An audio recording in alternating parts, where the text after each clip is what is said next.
Yo, what's up? Welcome to another stream right here on twitch.tv/BlessingJr. Chat, how's it going? How you guys feeling? Unique Technique, what's up? Avocado, how's it going? J Kingdom, what's up? I Am Herb, what's good? Black Theorem, what's up? Ken Jr., I see y'all. How's it going? Hope you guys are having a good Sunday so far. I've had a pretty good day so far. It's been a very slow start. It's been a very active weekend, and so I skipped the gym this morning because I was tired, chat. Friday night, went out drinking, closed out the bars with the homies. Was up till 2 a.m. because that's when things close in the Bay Area. But then yesterday, as I do, I went to Oakland. Happy Valentine's Day for those who observe and celebrate. Went to Oakland yesterday to play Magic with friends. Me and some friends had a nice little fun game day. Brought a draft box from Lauren over to Oakland. It was a good time. As you do, as one does. You know, went to Oakland as one does, chat. I'm also still waiting to hear back from Black Theorem in chat, who says Bless needs a better startup screen. To be fair, because I then replied with what's wrong with my startup screen. To be fair, even though I don't think my startup screen is bad, I've not updated it in half a decade. And so I would like to update my startup screen. I will say I finally updated my thumbnails. If you're watching on YouTube, you might notice it starting with this stream. If you're watching live on Twitch, I spent the last hour and a half just in Photoshop, just trying to find some other trying to make some other thumbnail templates, because I just use the same thumbnail template for every stream. And now that I stream more, it's becoming a bit repetitive, where I look at my YouTube channel and I'm like, man, it's hard to make things feel different. And I think I've started to find a flow on YouTube to having different types of videos, whether it be a just chatting video like this one, or whether it be me playing a game, or whether it be me reacting to a thing. And so was having fun earlier, switching things up, you know, messing around with some templates. I feel pretty good about the just chatting one I whipped together, but let me know if it sucks. If it's trash, let me know. Be nice about it, but let me know. Startup screen is on the list. It's not like high up on the list because there are some other things I want to do regarding Twitch. I want to figure out badges, because I know Mike was saying that I need to have sub badges. I need to do sub badges. And so I know for those who sub to me on Twitch, thank you so much for that. I know you get ad-free viewing, which is huge for you, but also want to find more incentives for those who sub, because I like having subs. It helps motivate me to stream more and keep this consistent. And so shout out to y'all for keeping me at home playing video games. Yeah, Ken Jr. says 100% badges are dope. Yeah, I just don't know, what do you guys want out of a badge, right? Like, because I see the one next to Ken Jr. and I guess it's just the star. Do you just want like my face? Should just clip out my face and like make it a little thing? Or a crown. I like the idea of a crown. I do like the idea of a crown. But are they custom? That's the thing, is do I need to make custom badges and then also tier them out? I'm gonna hit stop recording. I'm recording right now. And actually, no, you know what? Keep it all in the VOD. Keep it all in the VOD. I was going to start a new record because the VOD is going to be me talking about these PlayStation State of Play trailers and kind of going through and watching some of these trailers. I'm keeping it all in the VOD, though. I was going to let Twitch just have the good stuff. But you know what? YouTube, you get the good stuff, too. Yeah, just start with the basic 1 month to get a feel. Yeah, so yeah, I think that's on the list. And we'll see what other Twitch things I can do. Nintendo characters, I don't know if Nintendo will let that slide. I feel like if the Big N got caught wind, I don't like calling them the Big N, because Big N feels like it's something else. But if Nintendo caught wind of that, I don't think they'll be very, very nice about that. All right, let's talk about the state of play. Jan Van in chat says, this state of play put me in a Castlevania mood, but then I remembered I'm bad at the classic ones. I fell off of classic Castlevania so fast. Castlevania Symphony of the Night I had on Vita. I guess I still have on Vita, but I bought it on Vita like a decade ago. Played a little bit of it and was just not feeling it. Which is, again, why I talk all about Metroidvanias and how I don't know if I'm broken when it comes to Metroidvanias. I like some of them, but I'm sure if I fell deeper, I'm sure if I let myself get deeper into Castlevania Symphony of the Night, I'll probably end up falling in love with it. But there's always that initial hump of Metroidvanias where I'm like, man, I feel like this character ain't doing shit, which is the point, but also does not make that fun from the get-go for me. All right, I want to go back through some of these trailers. I got open a Vice article, cover your eyes, because this is going to be a white screen. A white screen. Sorry to like flashbang y'all. But I want to go through some of these trailers, rewatch them. We're not going to rewatch everything because I don't want to be here for too long. But rewatch some of the best ones. Hang out and chat about how we felt about this state of play overall. And ask the question, was this the best state of play? Because as I look through these announcements, you know, us getting Kena, Scars of Kosmora, Ghost of Yotei Legends, the release date for it, and it looking fucking awesome. I can't wait to rewatch this one. DS2, cool. 4-loop, you know, Pragmata, Resident Evil. Some of the ones was like you can expect, but yeah, Legacy of Kain, Defiance, cool. Brigandine, all right. Dead or Alive, last round, all right. The titties revealing the new Dead or Alive project, okay. Exciting, but okay. When we get deeper into it, it's like I feel like the state of play had some of the goods, because then we get into games like Yako and Windless, and we get into the Metal Gear stuff and Castlevania, the Belmont's Curse. But let's not get ahead of ourselves. I'm letting that thing play. It's up there for sure, says Ken Jr. Here, Spirit. Do you need help? Was Kena better than South of Midnight? I like Kena way more than South of Midnight. But I feel like that's such a subjective question. I'm sure depending on who you ask, like Tim would probably would maybe say South of Midnight was better, you know? Kosmora. I'm glad you're here. If I was to really sit down and think about it, I think bar for bar, I'd say Kena was better than South of Midnight. But South of Midnight just has the special thing of it being steeped in culture and corruption style. Along with the secrets of forgotten practice. Kena, of course, has a really beautiful art style and presentation to it, but South of Midnight has like a swag to it that uplifts it a lot.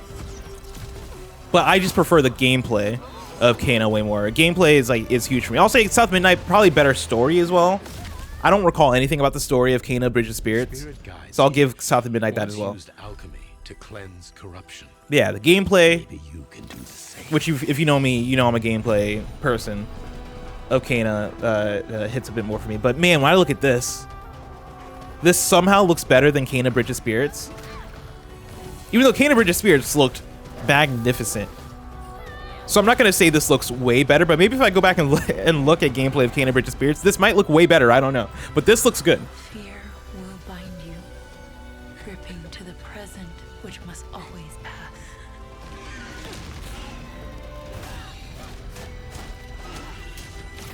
Regret will bind you. The animations look smoother here. And of course, we're looking at cutscenes and pre-rendered stuff. But even still, like, it looks gorgeous. Love will bind you, yearning for a future you will not see.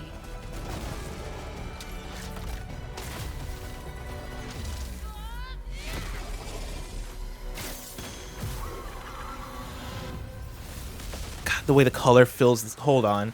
That's great for when you beat a boss. I don't remember Kena Bridge of Spirits doing that. It might have. Man, it's been long enough. It's been long enough since Bridge of Spirits that I've forgotten so much about how that game flows and what happens. Because like that looks like you're getting the final hit on the boss here. Yeah, those are, man, that was a clever cut. So yeah, you're fighting this boss, get that big hit, and then it gives you the opportunity to do that final hit, which then restores life to the area. Oh, that's gorgeous. Unbound, may you depart in peace.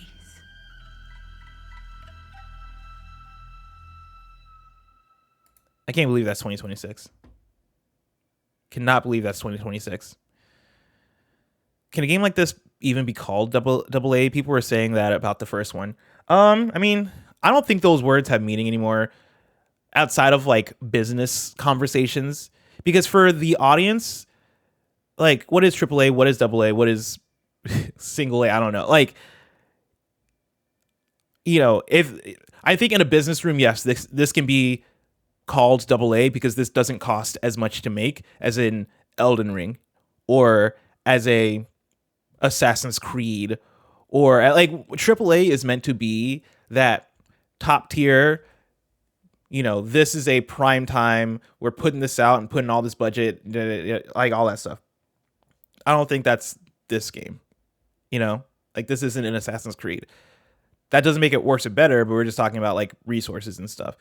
But I just don't think those terms make as much sense to talk about on the like audience level, because when I look at this looks, and I'm going to speak out of turn here, right? I think this looks better than an Assassin's Creed, but so much of that is just art style. It's not even just fidelity, which the game looks incredible, but I'll also bring it to something like Hellblade, which Hellblade, the first Hellblade, especially, I would say is not AAA, right? Hellblade, the first one, I would say is somewhere between AA and indie. And the first Hellblade is one of the best looking games I've ever seen in my life. And so, like, on the consumer level, what does AAA, AA even matter? Aside from, like, I think the only place where it matters is the games that are feasible within those boundaries. Because, you know, we talk about the AA leaving, and also we talk about, like, what AA games bring. And usually those are games that are allowed to be a little bit different, a little bit experimental, a little bit weird, a little bit rough around the edges, because they don't have to be an Assassin's Creed or a Ghost of Tsushima or a God of War, you know. They can be a Kena, Scars of Kosmora. Spirit guides here. But yeah, I would say this is AA, but also who cares? You know, it's just it's tough to maybe you can do the same. Look at something and try to look at it in those terms. Instead, I look at it and go, does this look like a fucking, or like, does this look like a phenomenal video game? Yeah, Pete says those terms are for investors. We live in a world where indies are as good and as pretty as AAA games. We don't need to be pedantic about how big a game is. We should be talking about the merits of a game. I 100% agree. 100% agree. Fear will bind you. Somebody in chat mentioned earlier, Tim was smart to grab this game on Fantasy Critic. If you look at the league history, multiple people bid for this game on Fantasy Critic. I put down, I think, $22 in the thing. I put down a $22 bid. And this is the fun of Fantasy Critic, because like it really comes down to how badly do you want a game. And like I wanted Kena, I bid for both Kena and on Castlevania, Belmont's Curse. I bid for both those games. The problem, well, not the problem, the conversation you need to have with yourself when you're bidding for a thing is how much money do you need after you bid for a thing? How much money okay, you need to ask a few questions, right? First of all, you need to ask, how good do you think this game is going to do on OpenCritic or Metacritic? For me, if I was to like just shoot from the hip of where could this land, where do I think this could land, I would say 85, right? Looks aren't everything. Gameplay is a factor too. The gameplay of Kena Bridge of Spirits was awesome. Also, chat, what was the Metacritic of Kena Bridge of Spirits? Let me know. I forget already. But I think this is a game that could easily be like, all right, cool. This is an 8 out of 10. So yeah, somebody says 82 was Kena Bridge of Spirits. I think this game is going to have better combat. You see the open areas here. I wouldn't be surprised with this studio taking the learnings of Bridge of Spirits and being able to make a better game. But I don't think that's going to end up as a 90. You know what I mean? I think that's going to end up as an 85, 86. Right? Still probably like a little bit imperfect. No game needs to be perfect. In fact, I gave Romeo's a Dead Man a 5.5, and I love that game because imperfect games can be all you need sometimes. But yeah, I don't think this game is trying to be a 90 or 95 or whatever. So that's the first question you ask when you bid on that. The next question is, how much money from my Metacritic or from my Fantasy Critic am I willing to put down to risk not having enough money later? And am I willing to put that down on a game that I think is going to give me 15 points? I don't know. Now, Belmont's Curse, Castlevania Belmont's Curse, I think is a way better bet. I think that game has a way higher ceiling. So I think whoever bid on that, I know somebody got that. That wasn't me. I bid on that as well. Whoever ended up with that, you got something good right there.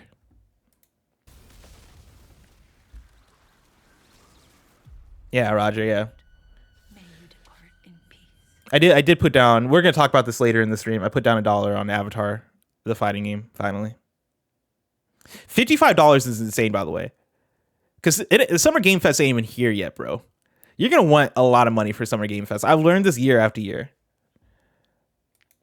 All right, let's bring up, what was the next game they had there? Yeah, we're going to watch this Ghost of Yotei Legends trailer for sure. We're watching this for sure. I cannot wait. I'm so mad that this is out a few days after Marathon. In the wilds of Eso, demons terrorized the land and subjugated its people. They were known as the Spider, the Oni, the Kitsune, and the Snake. Many This looks so fought good. back. Many were cut down.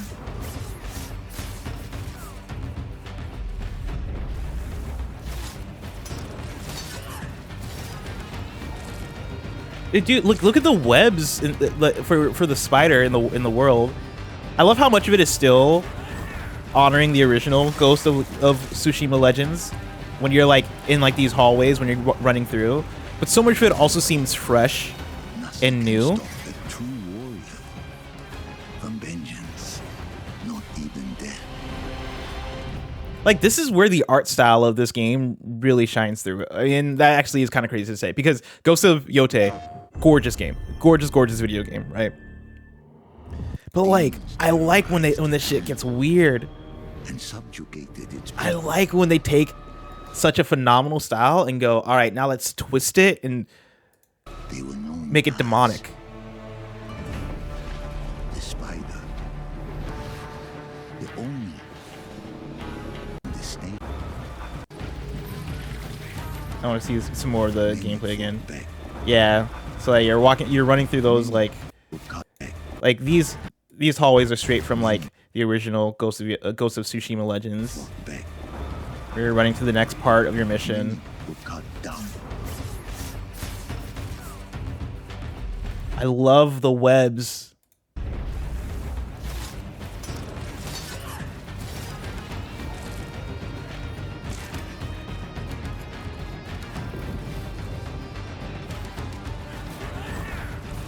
And then yeah, which boss is this?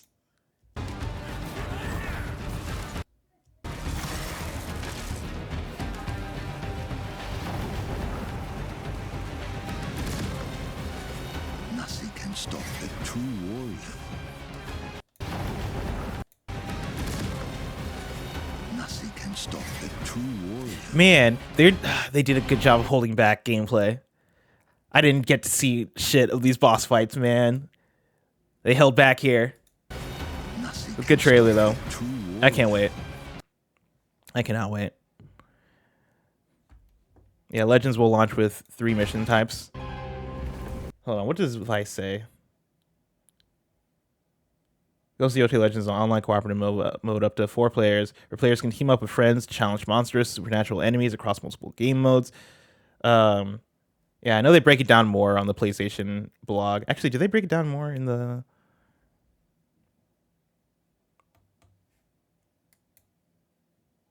Damn it, I was hoping this would be the blog post. Hold on, we're looking at the blog post. I wasn't going to get this deep into it, but I'm excited. I'm too excited, chat. Ghost of Yotei Legends. Here we go.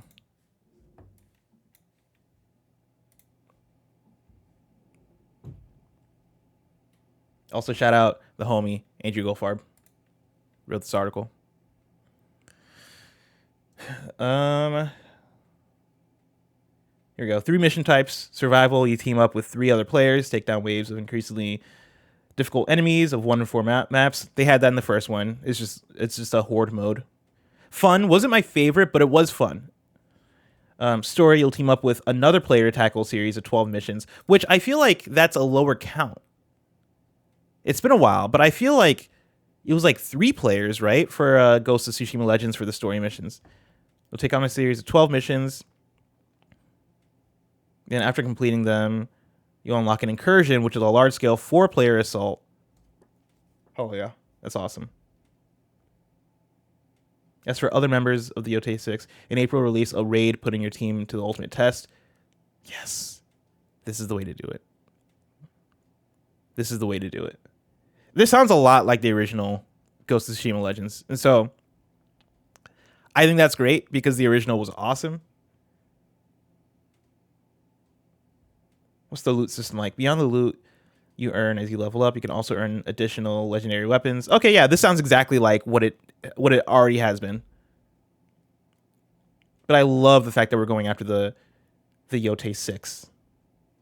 All right, let's move on.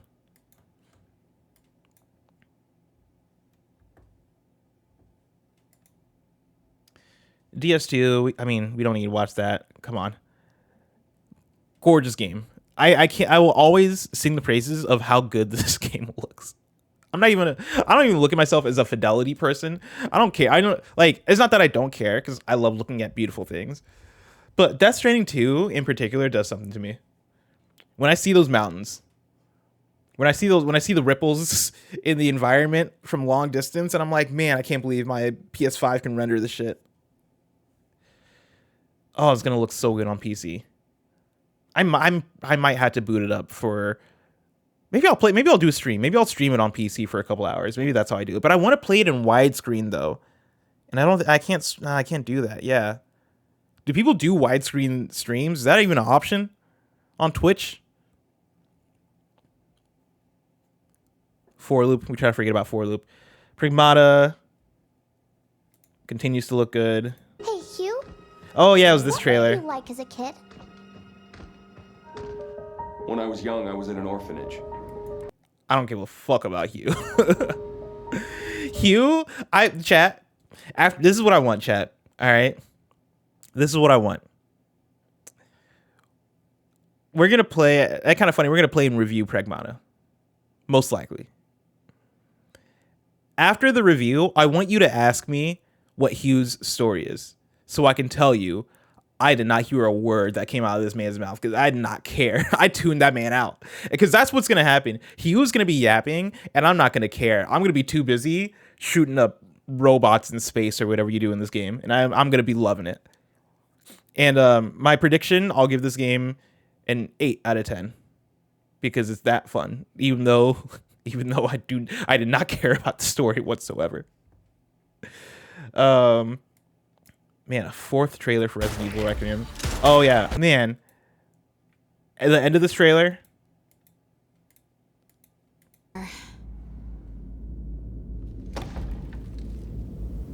Come on. Yeah. Come on.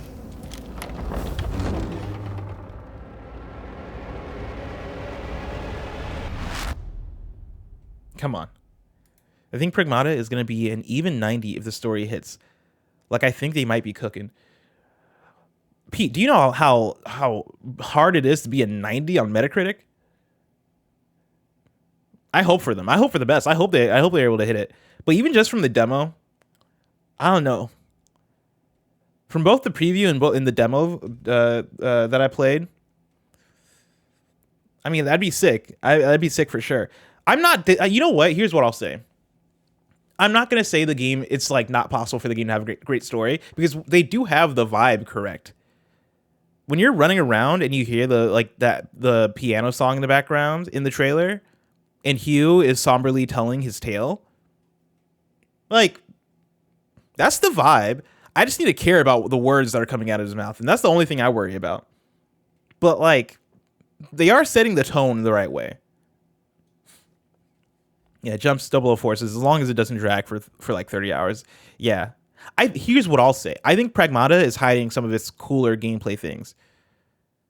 Because, was it in this trailer? I don't think, was it this trailer? I think it was this trailer. No, it was the Switch 2 one. There was in the Nintendo Direct Partner Showcase, they had a Pragmata trailer, I believe. Where, yeah, this is just worldview. Where, like, he did the hack thing and then put out an AoE sort of like grenade thing. And I was like, hold on. We might be cooking. Hold on. This might slap. This might be pretty sick. And so I think there might be some surprises in abilities and stuff where it's like you hack and you do some crazy, like you light all the enemies on fire, like some crazy things like that. Not literally. Maybe like you more so electrify all the enemies sounds more likely. I think there's going to be some cool things with that. I think there has to be. Then we got Legacy of Kain, which is cool. We got Brigadine Abyss. Hey, Tactical 2026. Will I be picking this one up? Probably not. Probably not. But it is the year of the tactical game.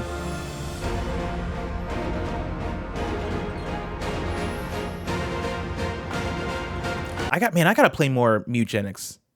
I was enjoying Mutagenics when I was streaming it earlier, chat. Pete says, also Brigandine, I was in Giant Bomb's chat with a bunch of old heads, and all of us said, the what storied franchise? There was one person in our live chat that was like, yo, y'all ain't know Brigandine? Man, Brigandine, y'all ain't know Brigandine? I thought y'all knew Ball. And I'm like, man, every day we make up new games. Every day we make up new storied franchises that have been around. But no, I joke. I'm sure the people that know are probably like, yo, let's freaking go. We got Brigandine back. Dead or Alive last round. Again, good for the people that played Dead or Alive 6. Man, why is the thumbnail the titties? You have Ryu Hayabusa in the game. Why are the titties the thumbnail? I guess if you put Ryu Hayabusa on it, people would think that it's a Ninja Gaiden game. So maybe that's actually why you don't have him on there.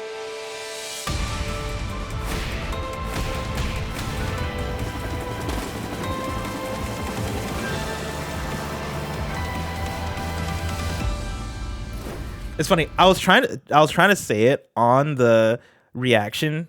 I forget if it was like the live reaction itself or on the Gamescast after. I was trying to say that Dead or Alive is known for the titties, like specifically the titty physics and the bouncing physics in the game. And so like in a weird way, them having the titties on like on main display here is like kind of iconic. Not iconic, that's the wrong word. But it is tied to the franchise. It's Dead or Alive iconography. Maybe that's what I'm trying to say. You know what I mean? Like, what comes to mind when you think Dead or Alive? It's 3D fighting gameplay and boobs bouncing. So weirdly, this fits. Should we grow past this? Should we move past this? Probably. Right? Like, I feel like we can grow as a franchise. And when I say grow, I don't mean... Actually, never mind. Let's move on. Control Resonant. Actually, we're moving on to YouTube for this one. Emblematic, that's a good word, Kellen.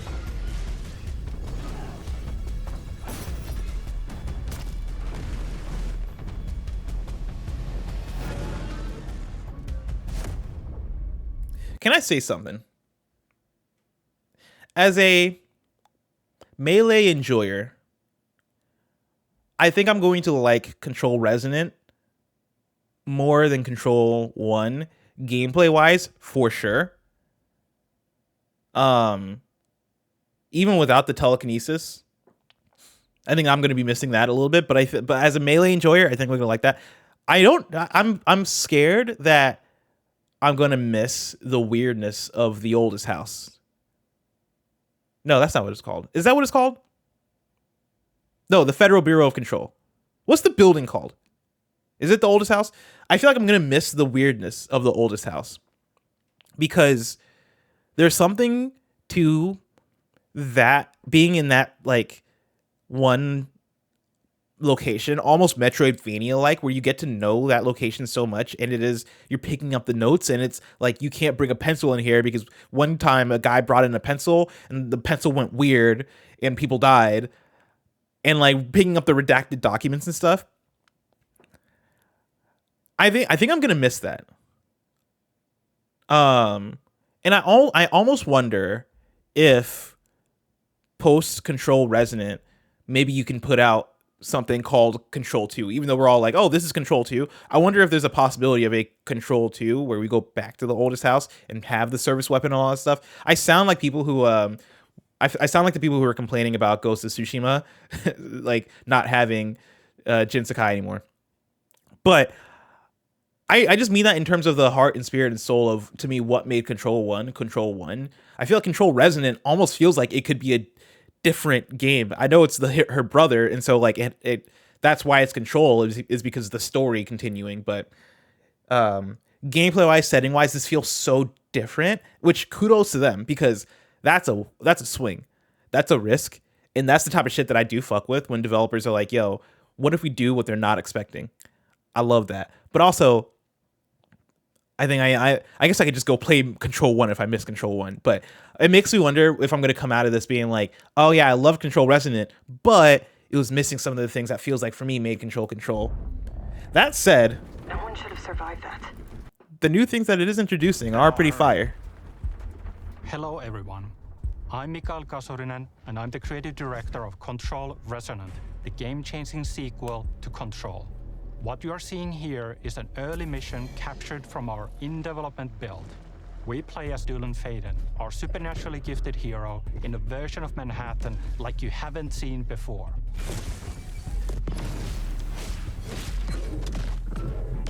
We recently acquired Shift. Here's what I'll say to him. And this is going to be controversial. All right, this is going to be controversial. Did I ever play Hell Is Us? I played a couple of hours of Hell Is Us and I fell off of it. It didn't grab me as much as I wanted it to.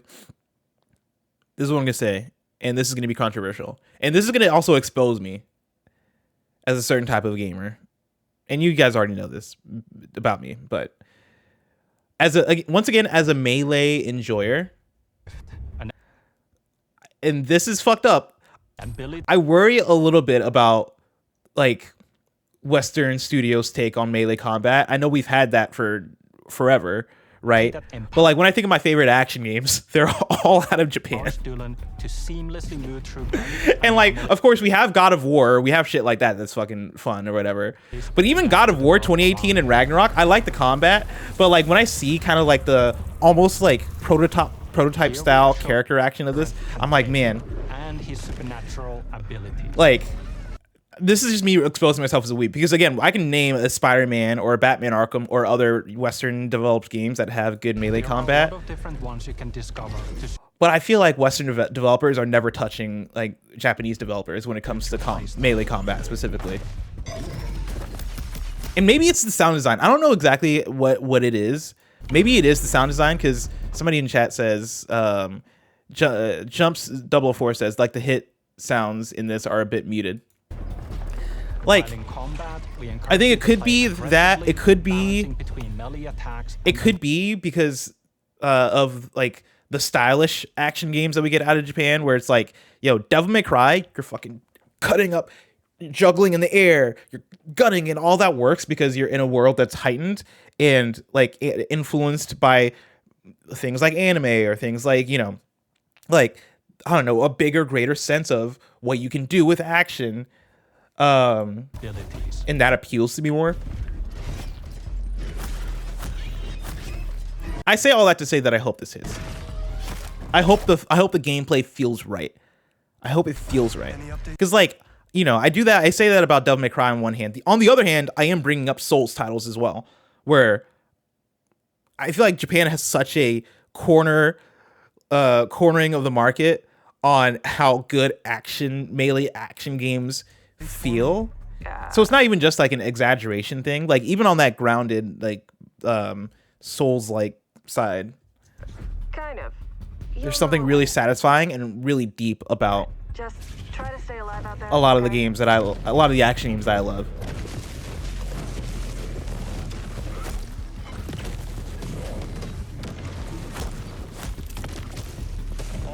Like, I think I worry this will feel more like Spider-Man than like a Devil May Cry, which is honestly probably apt, or not, probably makes more sense because this shit is giving Prototype a little bit.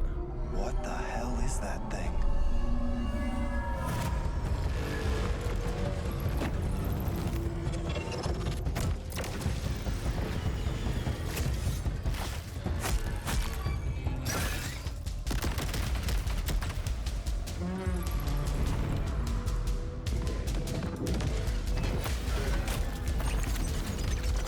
The thing that's going to make this combat is going to be the movement. You know?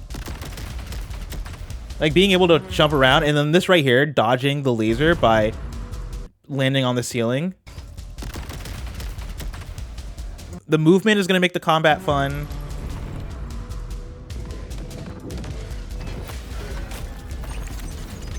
And I do like this Shadow of the Colossus, like, I gotta land on this enemy and hit its weak spot.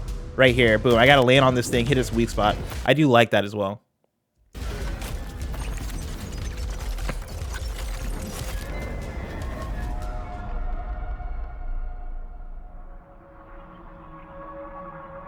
I think I hear something. I know where the Resonant is, Zoe. I'll call you back. Resonants are the dominant threat in what's our most ambitious game to date. And we can't wait to share it with you later. In Death Stranding looking ass. 2026.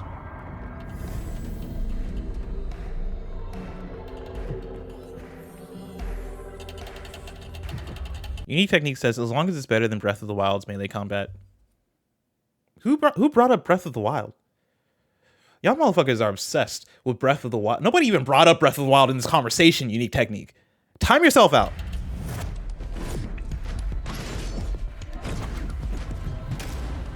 Stay away from her.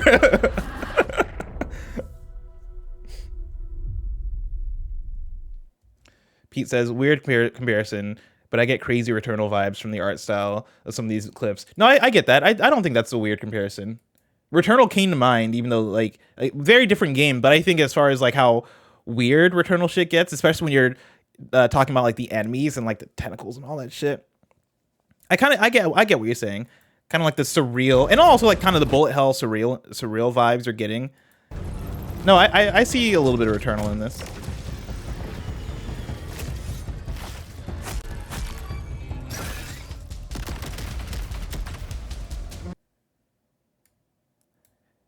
Okay. Kudos to Remedy for trying things. You know, like I feel like every new title they're doing a new genre. Control was very like third-person action shooter.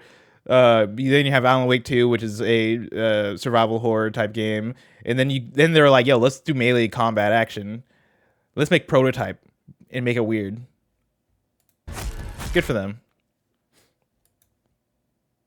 All right, what else we got? Crimson Moon, which was that co-op, like Darksiders looking action game. I'll be honest, this doesn't do much for me at all. I didn't want to be mean during the live reaction. This doesn't do anything for me at all.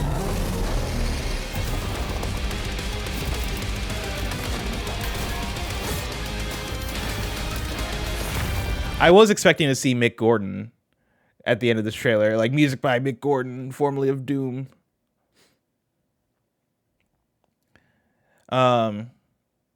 Beast of Reincarnation. I don't know. I'm excited for this game, but I almost don't want to see any more of it. I know we've not seen that much of it whatsoever, but the more I see of this game, the more I'm like, I know what this is, and I'm gonna like it. You don't have to show me more. It's cool. I'm gonna like it. Probably give it a 7.5 or an 8 and be like, yep, that was a fun action game. You know, they had a cool wolf in there. The Game Freak made a video game. I feel like I'm not as high on it as like some of the people around me, but I think it's going to be cool. Yeah, Jumps the Below 4 says, I'm calling it now sleeper hit. Here's what I think. I think it could be a sleeper hit. I think it could be something that actually blows us away. I look at it though, and I see so much Stellar Blade, and I say that complimentary because I like Stellar Blade, but I say that in the way of like, I've played so many good action games in the last few years, and it's hard for something to break through now where I'm like, man, that was unlike anything else I've played. That was, and like, you don't need to be different, right? But I feel like this will be another one where I'm like, all right, played through it. It's cool. And then I just like, I don't think about it as much afterwards. Another prologue looked really cool. Yako Shinobi Ops, that game looks fucking awesome. Man, this Project Windless game, I keep going back and forth every single time I see this trailer. Every single time I see this trailer, I go back and forth on it.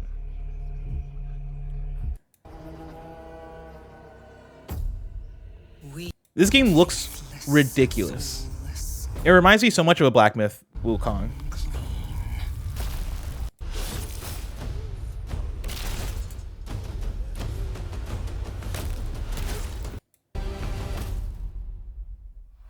But then you get into the, like, here's the thing, this shouldn't do it for me. I'm not a Muso person. I'm not big into like, I'm cutting up huge hordes because I think I want my combat to feel a bit more tight and a bit more focused. But the fact that it is this kind of game and it looks like this has me like, hold on. You know, like,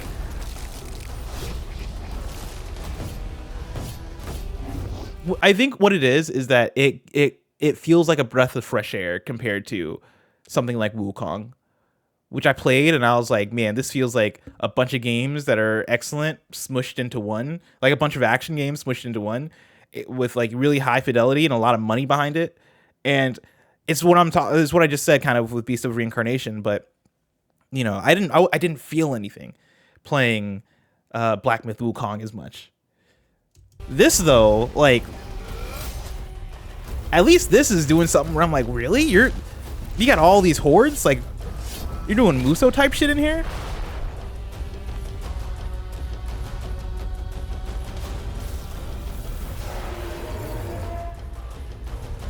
Somebody in chat said Chicken Man is distracting.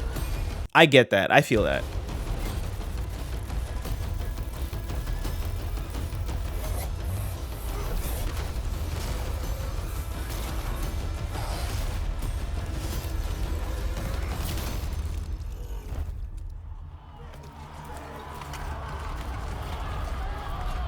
But I also find Chicken Man kind of neat. Like, it's a little bit distracting, but I'm also like,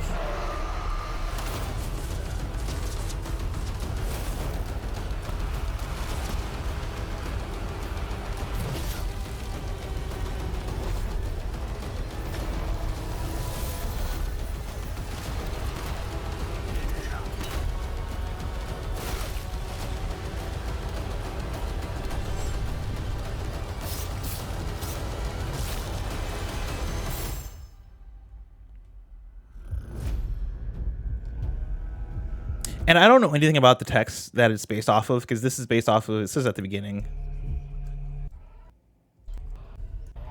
Yeah, the bird, it's based off of the bird that drinks tears. Which, let's look it up. Why not? Bird that drinks tears. Hold on, this is not an AI overview, I hope. Man, I hate that Google always hate you with the AI overview, because I see something and I'm like, oh, okay, that's cool. Summary, and I'm like, damn it, this is not from whatever.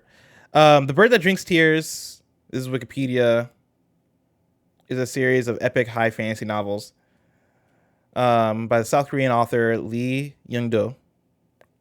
The series is set in a world inhabited by 4 major races: humans, the powerful bird-like Raycon, the flame-wielding Tokebi, and the reptilian Naga, who relinquish their hearts for immortality, allowing them to dominate the southern half of the world. Okay. All right, here's the plot. The world is divided between north in the vast southern forest known as Kaborin, 1,500 years before the main events of the novel. The cold-blooded Raptian race of Naga initiated a campaign of territorial expansion, leading to prolonged conflict with 3 other major races: humans, Raycons, and Tokebis. The human kingdom of Arajit eventually fell after centuries of war. The Naga, unable to survive in colder climates due to their physiology, seized their advance at a boundary later known as the Line of Limit. Within the warmer southern lands, they planted dense forests, giving rise to the labyrinthine region of Koborin. Over time, the Naga and the northern races became entirely isolated from one another. 7 centuries later, a message from Hainsha Temple summons 3 individuals: Bayang Surabil, a Tokebi, Tinahan, a Raycon, and Kagan Draka, a human, requesting they enter Koborin to rescue and escort a Naga to the temple. The mission references an ancient prophecy, 3 handles 1. Meanwhile, in the Naga city of Hatengraj, a young Naga named Ryan Pei, his name is Ryan?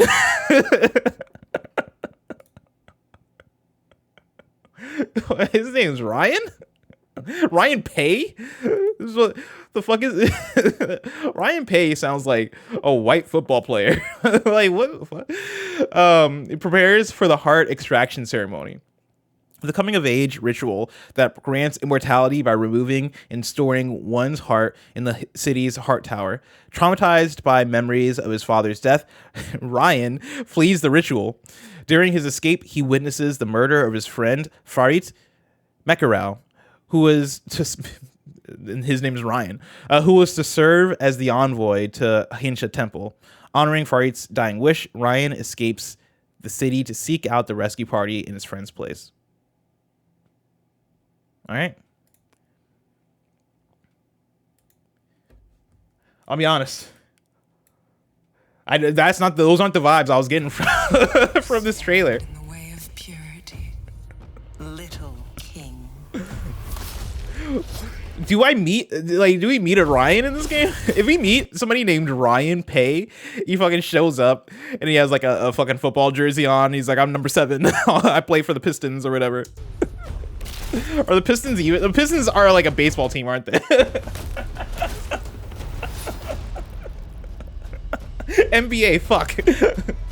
I was like, Pistons are definitely not a football team.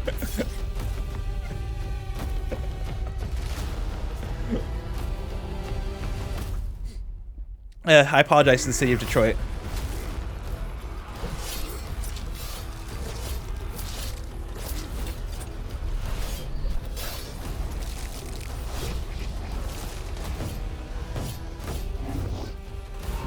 Detroit Lions, thank you. Yeah, he shows up in a Lions jersey. He's like, what's up, guys? I'm Ryan. I play safety. Okay. What else we got? I mean, Star Wars Galactic Racer. You want to talk about a game that I think is going to be a sleeper hit. This game right here. I'm going to be a broken record about it, though. Like, we're back. We're so back with racing games. We got 007 trailer.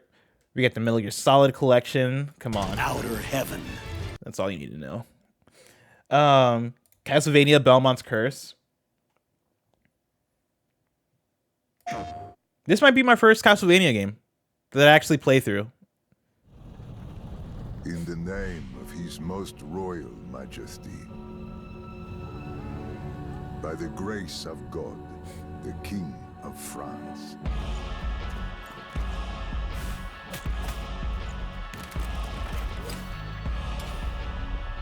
Love the art style here.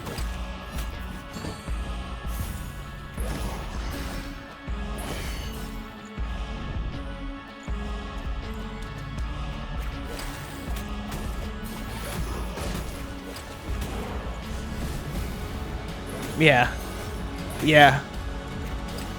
I'm thinking I'm back. I guess I can't say that if I was never here, but I'm thinking I'm in.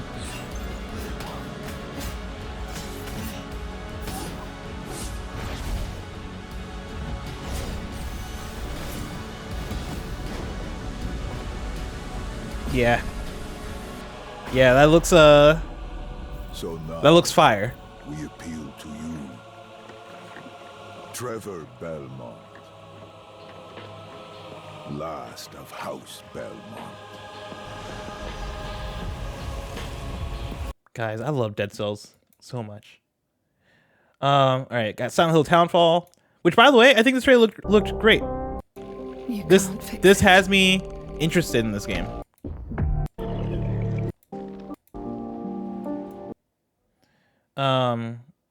Rev Noir was the JRPG that honestly didn't look like a JRPG to me. I thought it looked more like a Genshin, like open world action type game. But good to hear that this is a JRPG.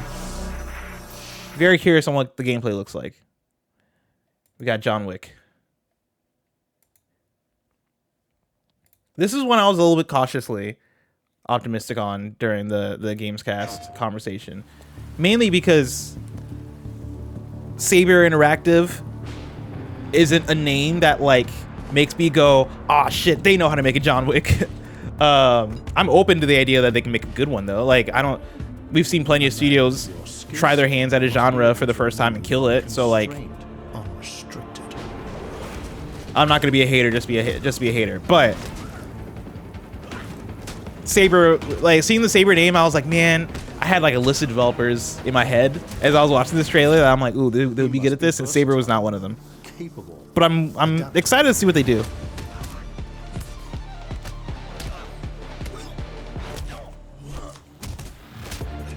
Because to the AAA, AA conversation earlier, Saber I've always kind of put in the AA bucket.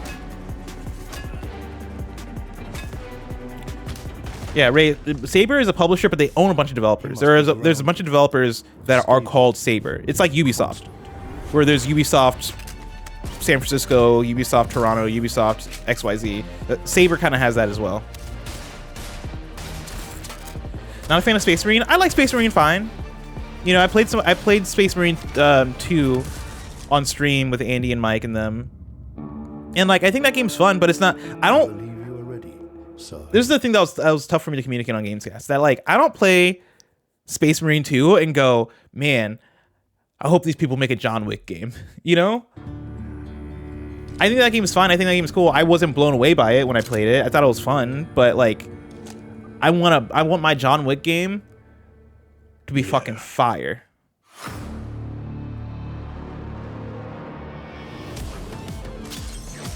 And like even some of these visuals, like they say this is gonna be like a AAA game, or AAA John Wick. Like even some of these visuals, I'm like if this is AA, I don't have any problem with it being AA. If they wanted to call it AA, but when you say AAA, I have a certain expectation, and maybe this goes back to like, hey, maybe we don't use AAA and AA terms for the audience, because at the end of the day, the audience doesn't know. The audience doesn't distinguish those two things.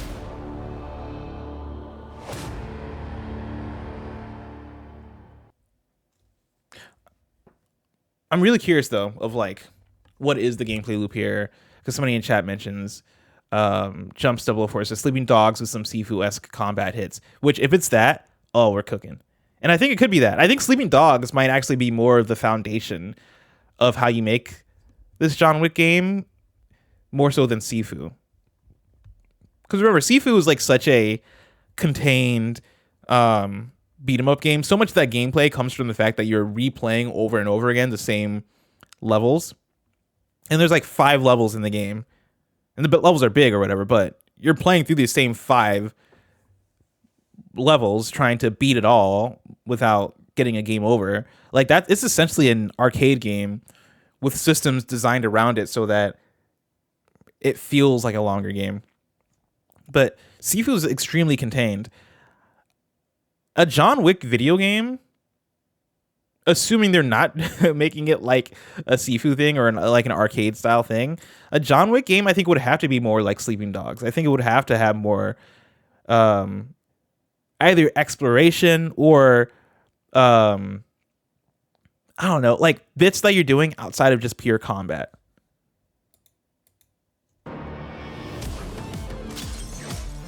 Unless it's like a really short game. Unless it really is like, hey, we have 10 levels. Each level is going to be 30 minutes of fighting.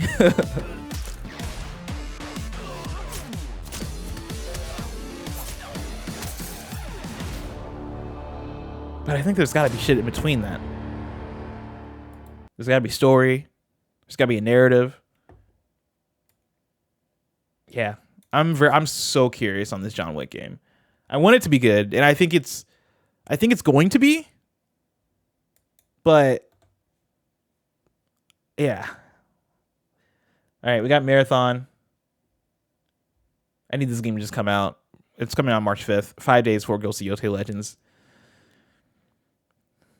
This is too many video games. Big Walk looks cool. I mean, I just want to see the cinematic with Rahul here. The mission. What is that for you, Arjun? Finishing the mission. Keeping people safe. Oh, Arjun. Come on. I know you better than that. That's all I needed to see. That's all I needed to see. Already we have more story tension than in fucking Returnal. Actually, that's a lie. Returnal had like some good story shit.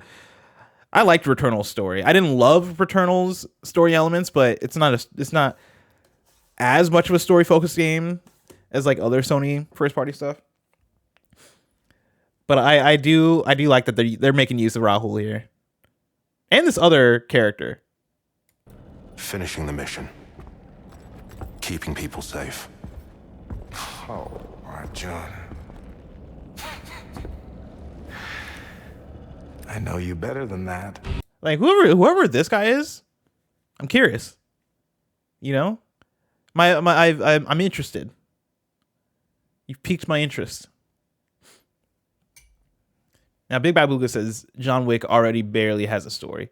I think it's fine. I need you to not slander John Wick. Now, does John Wick have a deep story? Absolutely not. Like John Wick really is like, somebody killed my dog, and so I am basically using my resources to go after the people and kill them all. But like, you still have to have. My point isn't necessarily that John Wick has to have a deep story. My point more so is that John Wick has to have a story. Like, you have to have things in between the gameplay to give it that connective tissue. And also, I do think John Wick has enough cool shit going on that you could make a cool John Wick story. You know, there's so much weird John Wick lore in the movies, and it's really weird. And if this is a prequel, or if this is taking place before the John Wick movies, you have a lot of shit you can do with that to make it interesting. But I also don't think it's an excuse for the movies barely have story, and so, you know, if the game, like, we don't care about the game story. It's like, no, I feel like I still want my video game story to be good, even if the movie's story didn't do it for me. Like, I'm picking up the video game, so don't bore me.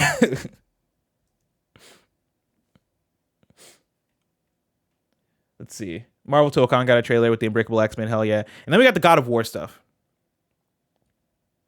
Didn't we go see John Wick 3 together? The lore keeps it going, but a lot happens in real time. But a lot of it happens in real time to string together the sequences. Yeah, but again, like, I think you still need that, like, you still need story to happen in the video game.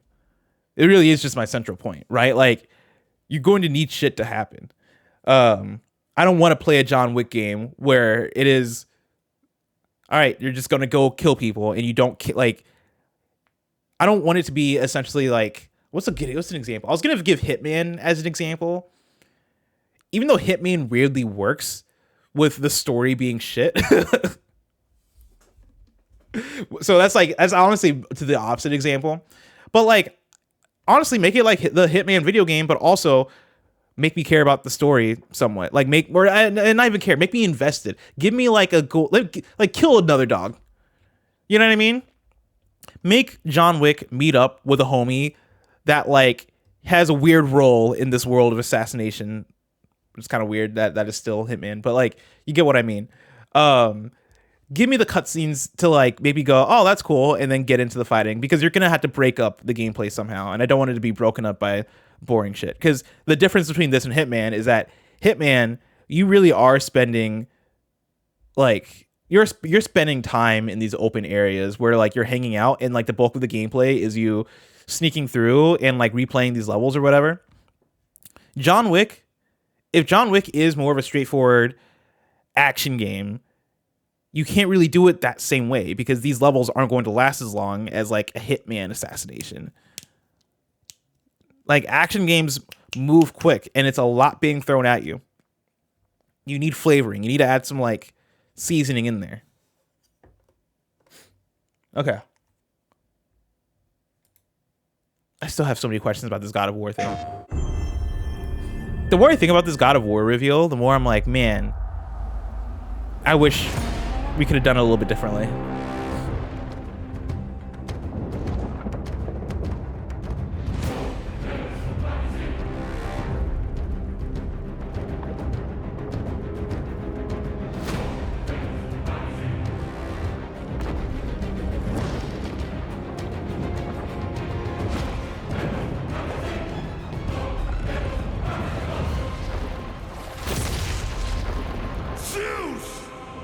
Your son has returned. He sounded kind of sassy in that chat. Hold on. Zeus! Your son has returned. Your son has returned. Look at this sassy Kratos. Like, hold on, I need to run that back one more time. Zeus! Your son has returned. your son has returned. Oh, man.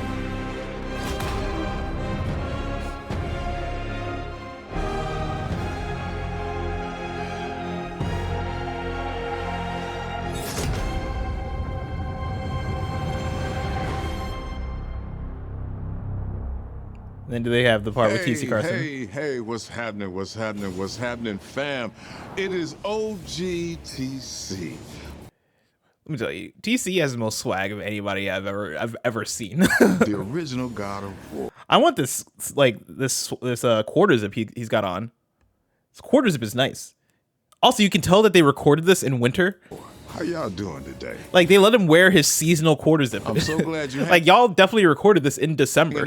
And I want you to know, as we close out this last few months of the God of War's 20th anniversary, I'm thrilled to bring you some exciting news about the series today. Like, he looks comfy, though. Like, he looks warm. Now, look, we are happy.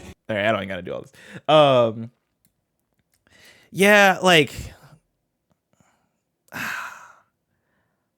Remake, I think, adds a lot of sauce to this, right?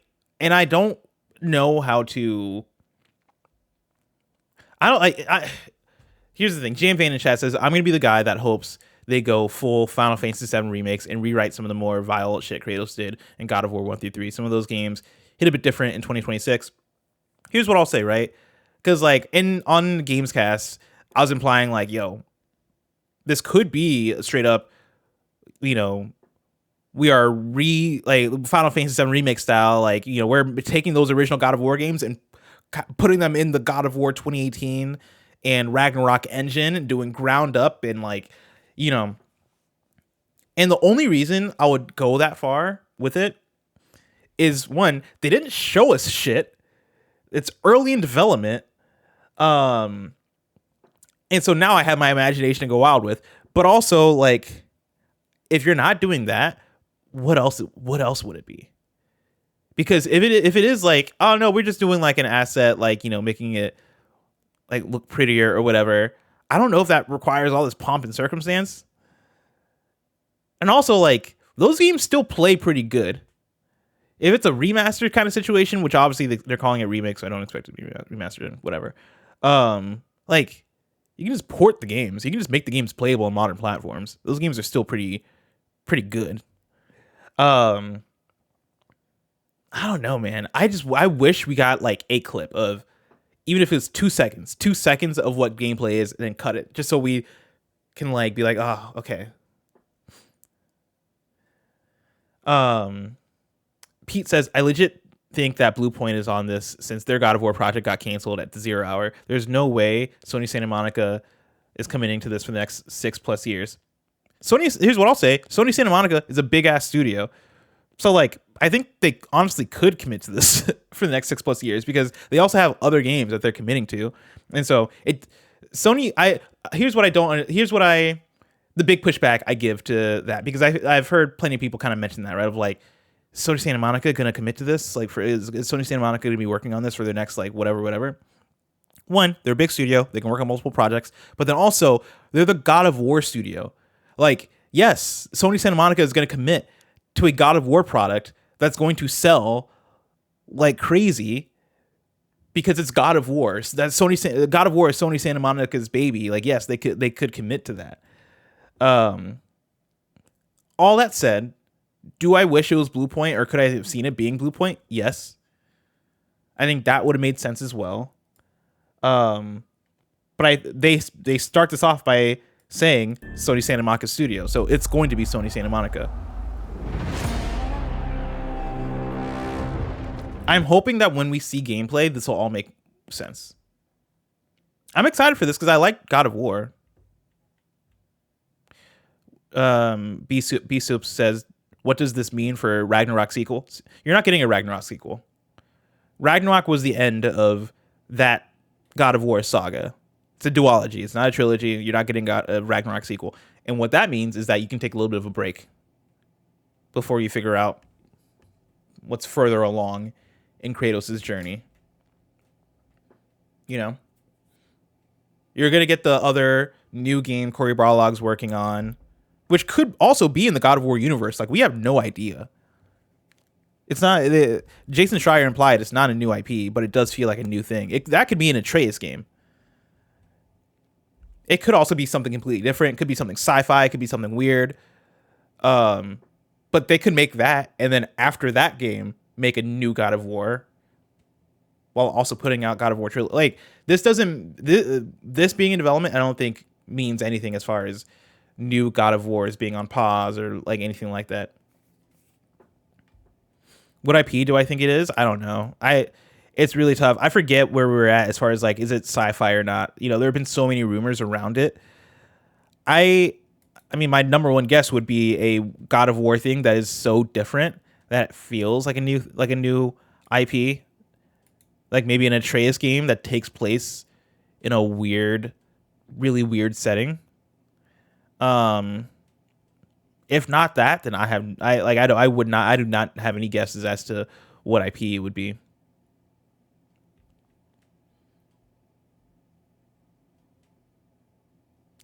Didn't he tell you all he wanted his next project to be sci-fi? I mean, I don't think I've ever... I've never interviewed Cory Barlog. I don't think. Maybe double check me on that. So he didn't tell me anything. We interviewed a different, like the lead for God of War Ragnarok, and he told us things about what he wanted to work on. One of those things being Castlevania. And lo and behold, God of War, Sons of Sparta. I've not booted this up yet. I have it sitting on my PlayStation. But there's just been too many video games. I know I say that every single piece of content that I'm on, but it's only getting more and more true. But there's too many video games. Before I was a god, I was a Spartan.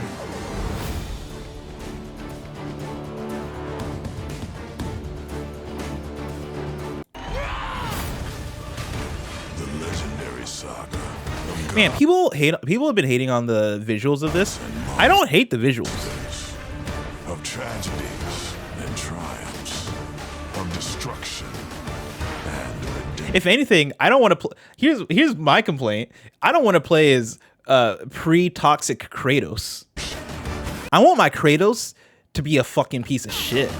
You know what I mean? I want my Kratos to be fucking big and fucking got the blades of chaos, and my fucking wife and daughter's ashes are on me. That's the kind of Kratos I want. I don't want to play as this dude. Like, he looks like Ryan Paye, the Detroit Pistons football player. Here.